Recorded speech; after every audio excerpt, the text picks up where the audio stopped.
Hello friends, ഞാൻ ഇന്ന് കാണിക്കുന്നത് ആരും ശ്രദ്ധിക്കാതെ പോകുന്ന കുറച്ച് കാര്യങ്ങളാണ്. അപ്പോൾ അത് കാണുന്നതിന് മുമ്പായിട്ട് ചാനൽ ഇതുവരെ സബ്സ്ക്രൈബ് ചെയ്യാത്തവർ സബ്സ്ക്രൈബ് ചെയ്യാനായിട്ട് മറന്നു പോകരുത്. ആ ചെറിയ ബെല്ല് ഒന്ന് ക്ലിക്ക് ചെയ്തേക്കുക. അപ്പം നമ്മളുടെ വീട്ടിൽ മിക്കവരുടെയും വീട്ടിലുണ്ട് ലാൻഡ് ഫോൺ. അത് പൊടി പിടിച്ച് വല്ലാതെ മോശമായിട്ടിരിക്കുന്നത് ആരുടെയും ശ്രദ്ധയിൽ പെടാറില്ല. അപ്പോൾ നമ്മൾ അത് ഇടയ്ക്ക് നമ്മൾ നോക്കുമ്പോഴേക്കും കാണാം അതിൽ കൊതുക് വന്നിരുന്നിട്ട് ആ വെള്ള കുത്തു പാടുകളൊക്കെ നിറഞ്ഞിരിക്കുന്നത് കാണാം. ഒരുപാട് പൊടിയും ഉണ്ടാവും. അപ്പോൾ ആദ്യം തന്നെ നമ്മൾ ഒരു തുണി എടുത്തിട്ട്, ഉണങ്ങിയ തുണി എടുത്തിട്ട് ആദ്യം ആ പൊടി ഒന്ന് തട്ടിക്കളയുക. അപ്പം നമ്മൾ ഫോൺ ഒന്ന് ഡിസ്കണക്ട് ചെയ്തേക്കണം. അതല്ലെങ്കിൽ ചിലപ്പോൾ ലാസ്റ്റ് വിളിച്ച കോളിലേക്ക് ഇത് ഓട്ടോ ആയിട്ടങ്ങ് പോവും. നമ്മൾ അറിയില്ല, കോള് പോകും. അപ്പം അതുകൊണ്ട് ആദ്യം അതൊന്ന് ചെറുതായിട്ടൊന്ന് പ്രസ് ചെയ്തിട്ട് ഊരിയൊന്ന് മാറ്റുക. അതിനുശേഷം ഇങ്ങനെയുള്ള കൊച്ചു കൊച്ചു സ്ഥലങ്ങൾ ഉണ്ടാവില്ലേ, മൈന്യൂട്ട് ഏരിയാസിൽ കംപ്ലീറ്റ് ഇതുപോലെ ഒന്ന് പൊടി ഒന്ന് തുടച്ചതിന് ശേഷം ആ ബ്രഷ് വെച്ചിട്ട്, എൻ്റെ കയ്യിലൊരു വലിയൊരു പെയിൻറ് ബ്രഷ് ഞാൻ എപ്പോഴും ഉപയോഗിക്കുന്നില്ല, അതുപോലത്തെ ബ്രഷ് ആണെങ്കിൽ അതായാലും മതി, അല്ലെങ്കിൽ ചെറിയ ബ്രഷ് അങ്ങനെ എടുക്കുക. ഇതിപ്പോൾ ഞാൻ 2 ഭാഗം വെള്ളം, ഒരു ഭാഗം, അതായത് 2 ഗ്ലാസ് വെള്ളത്തിൽ 2 ഗ്ലാസ് വിനാഗിരി മിക്സ് ചെയ്തിട്ട് ബോട്ടിലിൽ നിറച്ച് വെക്കുന്നതാണത് ഞാനിപ്പോൾ സ്പ്രേ ചെയ്ത് കൊടുത്തത്. അപ്പം ഞാനിത് വിനാഗിരി സ്പ്രേ ചെയ്ത അതിൻ്റെ ഉദ്ദേശം എന്ന് വെച്ച് കഴിഞ്ഞാൽ കൊതുക് വന്നിരിക്കാതിരിക്കാനാണ്. ഒരുപാട് കൊതുക് ഇങ്ങനെ വന്നിരുന്നിട്ടാണ് അതിൽ ആ വെള്ളം കുത്തിട്ടിട്ട് പോണത്, കൊതുകിൻ്റെ കാഷ്ടം അത്. അപ്പോൾ അത് ഇല്ലാതിരിക്കാനായിട്ട്, കൊതുക് ഇതിൻ്റെ സ്മെല്ല് കേട്ട് കഴിഞ്ഞാൽ അതിൽ വന്നിരിക്കില്ല. അതിന് വേണ്ടിയിട്ടാണ് ഈ വിനാഗിരി വെള്ളം വെച്ചിട്ട് ഞാനൊന്ന് ക്ലീൻ ചെയ്തത്. അപ്പോൾ ഇതിൻ്റെ അകത്തൊക്കെ ഒന്ന് ക്ലീൻ ചെയ്തേക്കുക, അല്ലെങ്കിൽ ചിലപ്പോൾ കണക്ഷൻ ഒന്നും കറക്റ്റായിട്ട് ചില സമയത്ത് വരില്ല.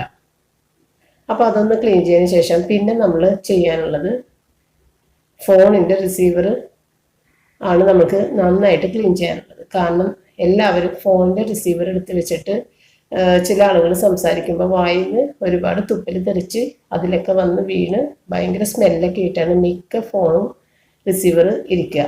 അപ്പോൾ അതിന് വേണ്ടിയിട്ട് ഞാൻ ചെയ്യുന്നത്, ഇപ്പം നമ്മളുടെ വീട്ടിലെ ഫോണായതുകൊണ്ട് നമ്മുടെ വീട്ടുകാർ മാത്രമേ യൂസ് ചെയ്യുന്നുള്ളൂ.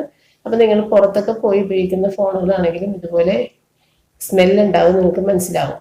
അപ്പോൾ അതിന് വേണ്ടിയിട്ടാണ് സ്പ്രേ, എന്തെങ്കിലും ഒരു പെർഫ്യൂം ഒന്ന് അടിക്കുക, അതിനുശേഷം തുടക്കുക. അപ്പോൾ അത് ക്ലീൻ ആകുകയും ചെയ്യും, നല്ല സ്മെല്ലോടുകൂടി ഇരിക്കുകയും ചെയ്യും. ഇനി ഫോൺ മൊത്തത്തിനും സ്പ്രേ അടിച്ചിട്ട്, പെർഫ്യൂം സ്പ്രേ അടിച്ചിട്ട് ക്ലീൻ ചെയ്യാൻ വേണമെന്നുണ്ടെങ്കിൽ, അത് നല്ലെന്നുണ്ടെങ്കിൽ വേറൊരു രീതിയിലും ക്ലീൻ ചെയ്യാം. നമ്മളുടെ നെയിൽ പോളിഷ് റിമൂവർ കൊണ്ട് നമുക്ക് ക്ലീൻ ചെയ്യാം. ഇതൊരു പഞ്ഞിയിൽ മുക്കിയെടുത്ത് കഴിഞ്ഞിട്ട് ആ നമ്പറിൻ്റെയൊക്കെ ഇടയിൽ, കീസിൻ്റെ ഇടയിൽ ആ പഞ്ഞി വെച്ചിട്ട് മുക്കിയിട്ട് നമുക്ക് വേണമെങ്കിൽ ക്ലീൻ ചെയ്തെടുക്കാം. പക്ഷേ എനിക്കിഷ്ടം വിനാഗിരി വെള്ളം ചേർത്തിട്ട് അടിച്ചിട്ട് ക്ലീൻ ചെയ്യുന്നതാണ്. അപ്പോഴാണ് കൊതുക് പിന്നെ വരാതിരിക്കുന്നത്, സ്മെല്ല് കേട്ടിട്ട്. പിന്നെ അതിൻ്റെ റിസീവറിൻ്റെ ആ ഒരു ഇങ്ങനെ ചുരുണ്ട് കിടക്കുന്ന ആ ഭാഗങ്ങളും ഒന്നെടുത്തിട്ട് ഇങ്ങനെ വലിച്ച് ക്ലീൻ ചെയ്യുക. അപ്പം അതിൻ്റെ ആ കടഭാഗത്തുനിന്ന് വിട്ടു പോകരുത് കേട്ടോ, സൂക്ഷിച്ച് വേണം ക്ലീൻ ചെയ്യാൻ. അപ്പം ഇത് ഒന്ന് ചെയ്ത് നോക്കും, മിക്കവരുടെ ഫോൺ വൃത്തികേടായിട്ടായിരിക്കുള്ളൂ ഇരിക്കുന്നത്. പിന്നെ ഇതൊരു റിക്വസ്റ്റഡ് വീഡിയോ ആണ് ഇപ്പം കാണിക്കുന്നത്. ബ്ലോക്ക് വരുന്ന നമ്മളുടെ സിങ്കിൻ്റെ അകത്ത്, ഇപ്പം എനിക്ക് ബ്ലോക്ക് ഇല്ല, അതുകൊണ്ട് എനിക്കിത് കാണിച്ചു തരാൻ നിവർത്തിയില്ല. ബ്ലോക്ക് ഉള്ളവർ ബേക്കിംഗ് സോഡ ഇങ്ങനെ ഇട്ട് കുറച്ച് 2-3 സ്പൂൺ ബേക്കിംഗ് സോഡ ഇട്ടിട്ട് അതിനകത്തേക്ക് കുറച്ച് വിനാഗിരി ഒഴിക്കുക. അപ്പം തന്നെ അതിനകത്തേക്ക് പതഞ്ഞ് താഴേക്കുള്ള അഴുക്കൊക്കെ ഇറങ്ങിപ്പോകും. ഇത് നല്ലൊരു മെത്തേഡാണ്, ഞാൻ ചെയ്തിട്ടുള്ളതാണ്. ഇത് പല ചാനലിലും കാണിച്ചിട്ടുള്ളതുമാണ്. ഞാൻ അങ്ങനെ കണ്ടിട്ടാണ് ചെയ്തിട്ട് അത് നല്ല റിസൾട്ടാണ് കിട്ടിയത്. പക്ഷേ എനിക്കിവിടെ ബ്ലോക്ക് ഇല്ലാത്തതുകൊണ്ട് എനിക്കിത് കാണിക്കാൻ നിവർത്തിയില്ല. എങ്കിലും ബ്ലോക്ക് ഉള്ളവരിത് ചെയ്താൽ നല്ലതാണ്.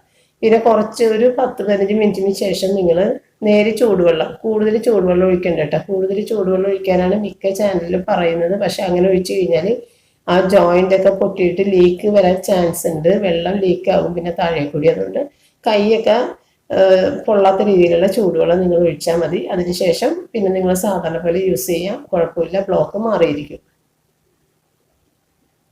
പിന്നെ നമ്മൾ എപ്പോഴും ഒരു പരാതി എല്ലാവരും പറയാനുണ്ട്, പഞ്ചസാരയുടെ അകത്ത് ഉറുമ്പ് കയറണമെന്ന്. പഞ്ചസാരയുടെ അകത്ത് ഉറുമ്പ് കയറുന്നത് നമ്മൾ അതിനെ തടയാനായിട്ട് ഗ്രാമ്പൂ ഒക്കെ ഇടാറുണ്ട്. പക്ഷേ ഗ്രാമ്പൂ ഇട്ടാലും കുറച്ച് ദിവസം കഴിയുമ്പോൾ വീണ്ടും പഞ്ചസാരയിൽ ഉറുമ്പ് കയറുന്നെന്ന് പരാതിയുണ്ട്. അതിൻ്റെ കാരണം എന്താണെന്ന് വെച്ച് കഴിഞ്ഞാൽ കുപ്പി എപ്പോഴും കഴുകി നീറ്റാക്കി ഇങ്ങനെ ഒന്നിനോടൊന്നും തൊടാതെ പഞ്ചസാര കിടക്കണം. എന്നാലേ ഉറുമ്പ് കയറാതിരിക്കുള്ളൂ. ഗ്രാമ്പു ഇടുകയും വേണ്ട, പട്ട ഇടുന്നവരുണ്ട്, ഇതൊന്നും ഇടേണ്ട ആവശ്യമില്ല.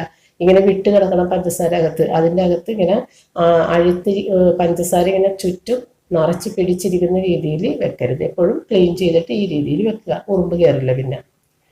പിന്നെ നമ്മൾ ശ്രദ്ധിക്കാതെ പോകുന്ന കാര്യങ്ങൾ, നമ്മുടെ വീട്ടിൽ ഇങ്ങനെ അഴുക്ക് പിടിച്ചാൽ കുറച്ച് പ്ലാസ്റ്റിക്കിൻ്റെ ടാപ്പുകളുണ്ട്. അത് ഈ രീതിയിൽ നമുക്ക് വൃത്തിയാക്കി എടുക്കാൻ പറ്റും.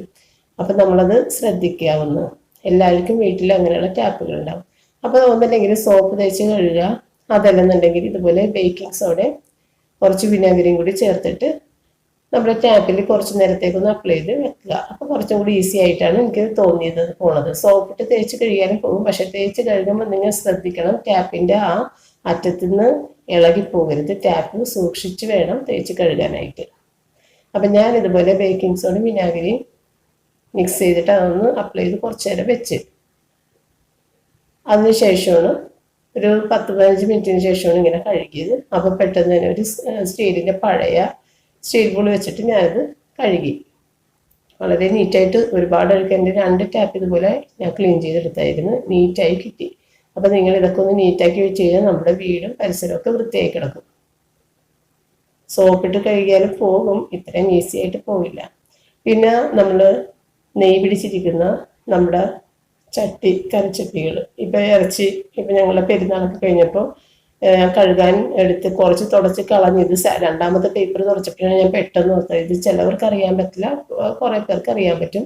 അപ്പോൾ ഇത് 2-3 പേപ്പർ വെച്ചിട്ട് ഇതിങ്ങനെ തുടച്ച് ആദ്യം എടുക്കുക, എന്നിട്ട് മാത്രം കഴുകുക. പിന്നെ ചിലർ നല്ല തിളച്ച വെള്ളം വെച്ചിട്ട് കഴുകാറുണ്ട്, അങ്ങനെയും ചെയ്യാറുണ്ട് ഞാൻ. പക്ഷെ ഇതാണ് കുറച്ചും കൂടി ഈസി ആയിട്ട് എനിക്ക് തോന്നിയത്. പിന്നെ ഒന്ന് സോപ്പിട്ട് വെറുതെ ചുമ്മാ കഴുകിയെടുത്താൽ മതി. അപ്പം സ്ക്രബ്ബറും നമ്മളുടെ ഒന്നും കേടാവില്ല.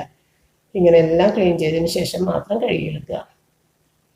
പിന്നെ ലാസ്റ്റായിട്ട് ഞാൻ കാണിക്കുന്നത്, മരുന്ന് കഴിക്കാൻ മടിയുള്ള കയ്പ്പ് മരുന്നൊക്കെ ആകുമ്പോൾ കുട്ടികൾ കഴിക്കില്ല. അപ്പോൾ കയ്പ്പുള്ള മരുന്നൊക്കെ കൊടുക്കുന്നതിന് മുമ്പായിട്ട് ഒരു ഐസ് ക്യൂബ് എടുത്ത് കുട്ടികളുടെ വായിൽ ഒന്നിടാൻ കൊടുക്കുക. അപ്പോൾ തന്നെ നാക്ക് മരവിച്ച് ആ ടേസ്റ്റ് ബഡ്സൊക്കെ അങ്ങോട്ട് ക്ലോസ് ആയി പോകും. പിന്നെ നമ്മൾ എന്ത് ടേസ്റ്റാണ് വായിലേക്ക് വെക്കുന്നത് നമുക്കറിയാൻ പറ്റില്ല. അപ്പോൾ കയ്പ്പുള്ള ഗുളികകളോ മരുന്നുകളോ കൊടുക്കുന്നതിന് മുമ്പ് ഒരു ഐസ് ക്യൂബ് കുട്ടികളുടെ വായിൽ ഇട്ട് കൊടുത്തു കഴിഞ്ഞാൽ ഇതുപോലെ ടേസ്റ്റ് ബഡ്സ് എല്ലാം അടഞ്ഞു പോകും.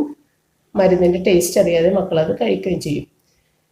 അപ്പോൾ ഈ ടിപ്സൊക്കെ നിങ്ങൾക്ക് ഇഷ്ടപ്പെട്ടതുണ്ടെങ്കിൽ നിങ്ങൾ കമൻറ്റിലൂടെ തന്നെ അറിയിക്കുക. Thank you.